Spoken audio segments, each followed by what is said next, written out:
Welcome to another episode. What are you reading? What are you writing? A weekly video podcast features creatives, writers, and readers, and we come together to talk about books. I am your host, Karen E. Osborne, author of 4 novels and counting. I am so glad you're here. I think you're going to enjoy our next guest. Today, and I'm so glad you're back with us because I have a very interesting guest today. Her name is Barbara Boehm Miller.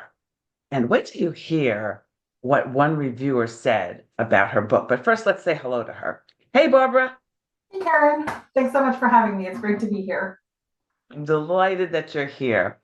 This is her debut novel, and it's called When You See Her. And I want to read this amazing review. We all would just like all authors, we would just die for this review. It's so good. So dramatic yet heartwarming. This dazzling debut pulsates with all the fun and ferocity of the fair, quickly drawing you into the underworld of the 1970s traveling carnival. Miller is a gifted storyteller, displaying a conjurer's dexterity as she leads you through Lola's dramatic escape from reality to her introduction into this new volatile world and her spectacular new colleagues. Like, wow, wow. So before we jump into the book, which I know everyone is eager for us to do, personally, I was just intrigued by your bio.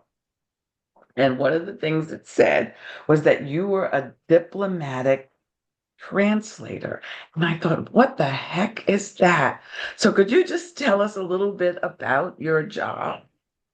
Yeah, I work for a government agency that specializes in diplomacy, and so when countries communicate with each other, we have to translate their correspondence into English so that we can communicate back with them. And when we sign treaties and agreements and memoranda, we have to compare them in different languages to make sure that they say the same thing, that we're all agreeing to the same thing. And there's a lot of really specialized language too that goes along with that. And it's been a very interesting career just because of the breadth of topics that I've been able to work in and learn about. And I mean, everything you think about that the US government is involved with or, corresponds about or signs treaties about, I've had to research and learn a little bit about everything. So it's been really exciting in that sense. Yeah, that is very, very cool. So, like me, you deal with difficult topics. You incorporate difficult topics into your books, and so I just wanted to know what inspired you to write this book. Well, the protagonist is a very plus size woman living in the late 1970s, way back before body acceptance or body diversity was even on anybody's horizon, back when the philosophy was, sort of insult and abuse people to make them change and hate themselves. And so I really wanted to have a plus size protagonist. I don't think there are enough of them in fiction. And I sort of started from there and I thought, well, when I say plus size, as a writer, you just sort of always take everything to the next level. Like, what if she were really plus size? Oh, and what if she were in a very unaccepting society? What if she were sort of trapped and immobile? And then, like, ooh, where could she go? What if she needed to go on the run? What would happen? And then I thought, oh, that might be a fun story to write. Yeah, wow. And so Lola, um, well, so tell us the premise of the book. That here she is, Well, she's this very large woman, she's very large trapped. woman. She's like a young woman. She's 17. She's just about to become an adult. She lives in a small town in Wisconsin with her brother. Both of her parents are dead, and she's basically trapped there because she cannot get a job and she can't go to school. Her father actually pulled her from school in the grade school because it was so difficult for her to be there. Other kids made fun of her. She didn't fit in the desk, and he taught her at home. So on the one hand, she's very intelligent and well educated, but she feels trapped. She feels like she can't get married, she can't get a job, and so she has to live with her brother, who is a very is very unaccepting of her. He's very cruel to her, and she really has no place to go. And that's where she starts her story. And then one night, this friction with her brother just sort of comes to a head, and all of a sudden, she has to get out of there. She doesn't really have any choice anymore, and so she decides to run away with the carnival king was in town, and she runs away with the carnival, and she joins the sideshow as the Fat Lady Act, and it's late 1970s. It's sideshow is on basically its last legs, and it's a very seedy carnival, very ragtag, sort of rundown, but that's her option, and so she takes it, and she learns a lot about herself. It's sort of a journey for her to self-acceptance and self-reliance, and basically finding a way to have space for herself in this world that's just too small. Mm. I like that. I already like her so much. She's Sarah slash Lola, right? Yes, her name is Sarah, but her stage name is Lola Rolls, which was actually the original title of the novel before the publisher changed it. Oh. Hmm. But when you see her is a very intriguing I title. like them both. And do you have a copy of the book with you? I do, absolutely. I can, I'd love you to show the audience the beautiful, this elegant cover. yes, I was very happy with the cover designer and the work that she did. I Yeah, that's really really like the lovely. design. Yeah, when you see her. So, what kind of research did you have to do? I had to do I had to research a lot about carnivals, which um, isn't a topic that's a lot of books. Well, maybe a lot of books are written about it, but a lot of it was online research. And I did find this one wonderful book that was out of print, and I had to sort of track it down. And it was all about this person who, in the 1970s, wanted to research carnivals, and so he embedded himself with a traveling carnival. And his book really Hmm. helped me so much. And it was called Carnival. Um, the thing that was weird about the research, though, was I'm a very squeamish person in some ways. And so when I was researching about sideshows, I had to comb through a lot of pictures and images that to me were just sort of unsettling. And but I did learn some really interesting things. I think the most interesting thing I learned is that sword swallowing is real. I always thought it was some sort of a trick. It was like a sword that collapsed or whatever. But apparently, you really can swallow a sword if you just have sort of nerves of steel. You can just put a sword down your throat, and to me, it seems terrifying. And I don't know how you practice it. What because if you You get it learn wrong, from it your seems like it's really mistakes. bad. Your mistake could be like, that's it. Right. If I make a mistake in my job, I can go back, I can correct it, I can redo it. But I don't know. With sword swallowing, it seems much harder. Does. Wow. Well, that's it was such an interesting era too, the 70s was such a Mhm. interesting time. Lots of things going on in the 70s. Did you have to pay attention to what sort of environment the carnivals were moving through, or was that Yes, I specifically chose the 70s because I wanted it to be possible that my protagonist could still be alive in the present day. So I went to as close to the present day as I could when the sideshow still existed. And I found sort of Hmm. like that spot in the late 70s. And then after I it turned out I really enjoyed that era because I have some memories of it, and I it just and also the music. There are a couple references to some songs in her performances, and that just made it a lot of fun. Yeah, yeah. That sounds really, really interesting. So, um, how long did it take you, but with the research and the writing, and how long was your process? Well, probably longer than most people's, I think, because I found out I so from the day I wrote the first word until the day it came out as a publication was 10 years. Wow. Yeah, that's a And long I wrote time. other things in between, and I did a Mm. lot of rewrites. And the publication process, as you know, is a multi-year process. And I also, had twin daughters while that was happening, and but yeah, it was 10 years.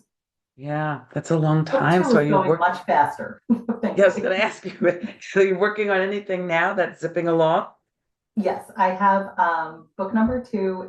I'm on my last, which of what I swear is my last round of rewrites. I'm just finishing those up, and so hopefully I'll get it back out into the publication stream soon.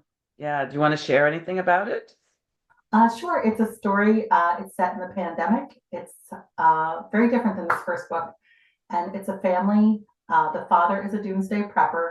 The mother is having an affair. The daughter wants to go away to college, and the son is special needs. He's autistic, and so it's a very intense. They're under a lot of pressure. There are a lot of things going on, and then the pandemic hits, and then the mother finds out she's pregnant by her boyfriend. The daughter thinks she's pregnant by this boyfriend. And then the question being, can this family survive being under so much Listen. pressure and being ripped apart, especially when the setting is where everything in the world has gone crazy and they can't move away from each other. They can't give Yes. themselves any distance or any space. They just have to stay together.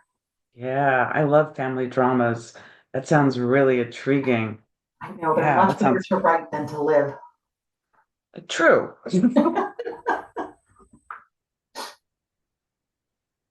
So, this show is called What Are You Reading? What Are Mhm. You Writing? So, Okay. as you think about your reading history, was there any books that you read that helped prepare you to be the writer you are today or inspired you? I think there are a lot of them. I would have to say right now, my favorite author is probably Anne Patchett. I really Mm. love her works. The way she portrays her characters and the relationships between them, I feel like every time when I open one of her books and I start reading, I immediately sit down and I'm immediately drawn in and I just don't want to get up until I hit the last page. And I think about her a lot because I wonder how is she doing this? How is she sort of casting this spell on me and on all of these readers? And so I don't so that is just somebody I hope to emulate whatever that thing is that she's doing. I love that because that's what books do. They cast a spell on us, don't they? Yes. And then I can remember reading and finishing a book on an airplane. I was traveling from work and for work, and I got to the end and I said out loud, "Oh, it's over." And Yeah. the lady next to me, she says, "What's the matter?" And I said, "Oh, sorry, sorry." I'm so caught up in in their lives that I wanted to know like what I didn't want it to be over. I wanted to know what happens next. And yeah, that's something we all aspire to, don't It's we? it's such a gift. Yeah. Yes, yes. Is there any particular book that you've read recently that you could recommend to our audience? Well, the book I'm reading right now, I don't generally read science fiction or fantasy. Those are not my preferred genres, even though I do have some writer friends who I think are doing great, talented work in there. But I actually started reading Fourth Wing, and it has dragons and stuff I normally wouldn't read. But it was that sort of spell. I opened it in the library, and I just started reading it and reading it and reading it, and so I figured I should check it out, and it just it just drew me in immediately. I know there's a sequel. I know there's a third book coming, and now I'm so excited by this story about dragons. But it's that yeah, it's just that ability to tell a story. Yes. I laugh because I read a lot of middle grade books because of my middle grandson. I read a lot of little kids books too for the baby grandson, but I read a lot and he loves fantasy and he and I share a passion now for dragons. And who's the author of Fourth Wing? Do you remember? I can't think for off the top of my head, which is weird because it's sitting on my dresser. All right, we'll find it. But yes, I do recommend it. And the sequel that's out now, I think, is Iron Flame. Okay, Fourth Wing and Iron Flames. That sounds awesome. So how can our audience find you? Find, your website, find your social media, go buy your books, write reviews. How do they do that? Well, the book is available on Amazon. It is also available on, it's right now in Kindle Unlimited. So if you have a Kindle Unlimited subscription, it is free. It's also available on Audible. I had a wonderful narrator read it. Mm, And so it's available on Audible, and I believe it's also on sale on Audible right now. Um, nice. so it's on Amazon under When You See Her, my name, Barbara Boehm Miller. If you want to know anything else about me or what I'm writing, you can visit my website, barbarabowmiller.com. And that has links to all of my social media accounts. I'm also easy to find just by searching my name on any of those platforms like Instagram or Facebook. Sounds really good. That sounds excellent. Well, I'm so grateful that you decided to visit us today. This I'm has so been glad you asked me lovely. to come by. This is a lot of fun. Yeah, it is a lot of fun. I meet such interesting, although you and I had briefly met before, but in a box just like this, little boxes. But it is wonderful to have a chance to chat with you more extensively. I hope all of you have really enjoyed the conversation. I hope that you will follow Barbara, that you will go to her website, that you'll go to Amazon. If you love audiobooks, download it. And however you get in touch with Barbara, please let her know that you met her on What Are You Reading? What Are You Writing? Thank you so much, everybody, and I'll see you next week for another episode. Bye bye. Bye.